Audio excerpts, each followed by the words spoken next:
Hey guys, this is going to be a Redstone tutorial actually.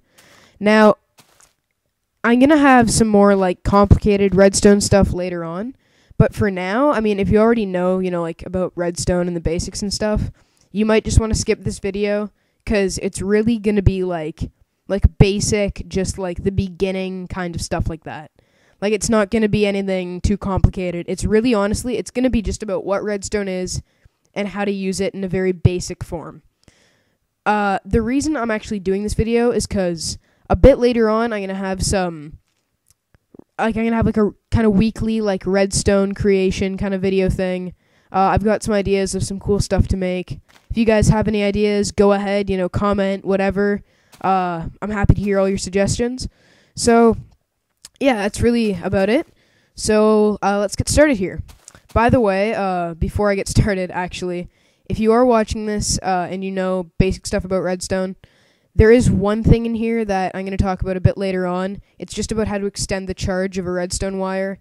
You can, there's going to be an annotation on the screen right now, so you can click that to skip to that part of the video. Anyway, let's get started here. So, when you lay down redstone dust, you'll basically get what looks like this. It's like a trail almost. Redstone, if you don't know, is basically like wiring. It's like it carries like the Minecraft equivalent of electricity. And to activate redstone, you need a switch. Now, there are 4 different types of switches, actually. There's redstone torches, which are like always on. They're just like that. You can turn them off, and I'll show you how a bit later. There are switches, which are really easy to use. You basically just, flick one way, it's on. Flick the other way, it's off. There's buttons, which basically you press them, and then for a short period of time, the wire will be activated. And lastly, there's pressure plates. Pressure plates are pretty simple. You stand on them, the wire's activated, step off, it's not. There's also wood pressure plates, as you can see right here. The only difference between the two is that wooden pressure plates can actually be activated simply by dropping an item onto them. Anyway, moving on. This is basically, if you're going to notice here, if you have a very long redstone wire, when you turn it on, you'll see it'll only be activated for 15 blocks, at which point it's just going to be like this again, and there's going to be no charge. And that's not activated. It's the exact same as just not having the switch turned on at all. To actually extend the charge past 15 blocks, you have to create what's called a NOT gate. I'm pretty sure NOT's an acronym for something. I'm not exactly sure what it stands for. All I know is it inverts the charge, basically. So, like when you flip the switch this way now, it'll actually turn off the thing, and it also extends the charge for another 15 blocks. So you're going to need 3 pieces of any block. I just use dirt because it's easy. Some redstone and a redstone torch. Now, what happens is this switch actually turns off the redstone torch when it's activated. And when it's not activated, it turns it on and extends the charge and, activates whatever's here. And I don't know what's going on here. This is actually a glitch. It's I've never seen this before. It's like a double piston. I don't know, that just happens now, Minecraft, it's always, going all weird and stuff. Anyway, so that's a really helpful thing, having the extra 15 blocks. It comes in handy like a lot. Now, to move on here, there are a few different types of objects that can be turned on and off using redstone. There's basically power rails, note blocks, both types of pistons, metal doors, and, of course, TNT. Oh, and dispensers. And, redstone torches to an extent. Basically, all the block types, like sticky pistons, note blocks, this stuff, all are basically activated in the same kind of manner. And what I mean by that is they'll only actually activate if the wire is coming at them in a certain direction, from a certain angle, like at a certain way.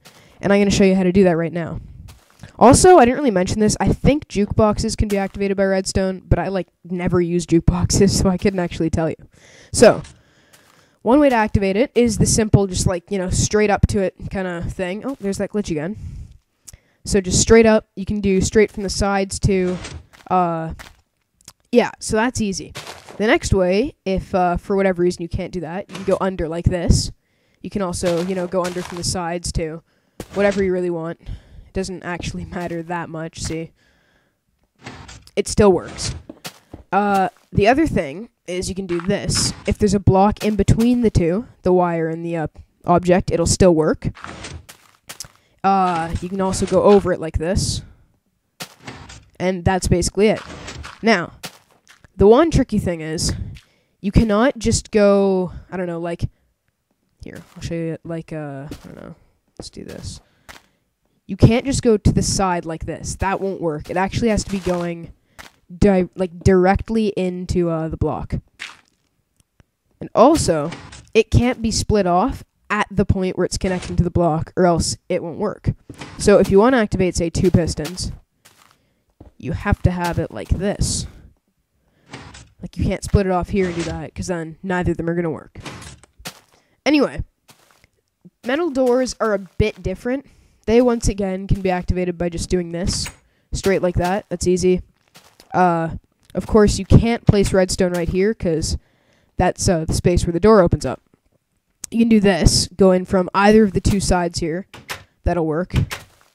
You can go, around like this. That works too. And, you can go up in front.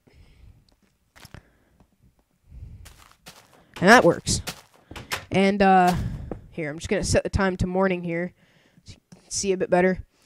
And, basically, it's pretty straightforward. Doors, just almost anywhere you touch the wire to, like, the blocks around it, the door will open. So, like, look, you can do it there. If you really want, you can go like this. Oh, hello. You do that, and, go over the door, and that works too. So, that's the basics of doors and pistons and all that stuff. Next, I'm going to quickly go over redstone wiring and minecarts and how that works.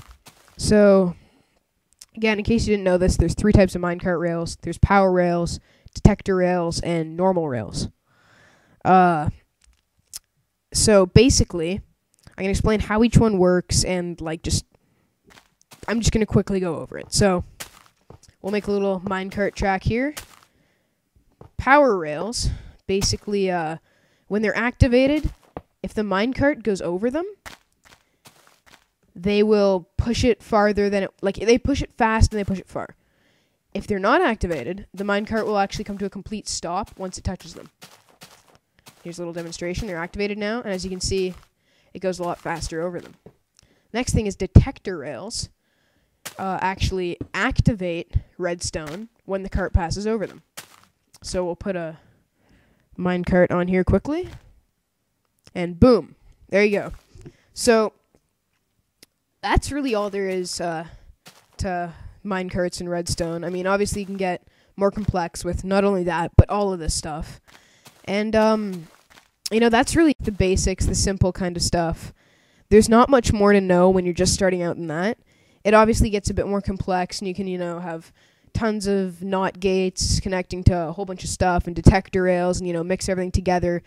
And that's where it gets pretty crazy. And you'll see that in my upcoming little series with the, creation of the week or whatever. So until then, thanks for watching, guys. Bye.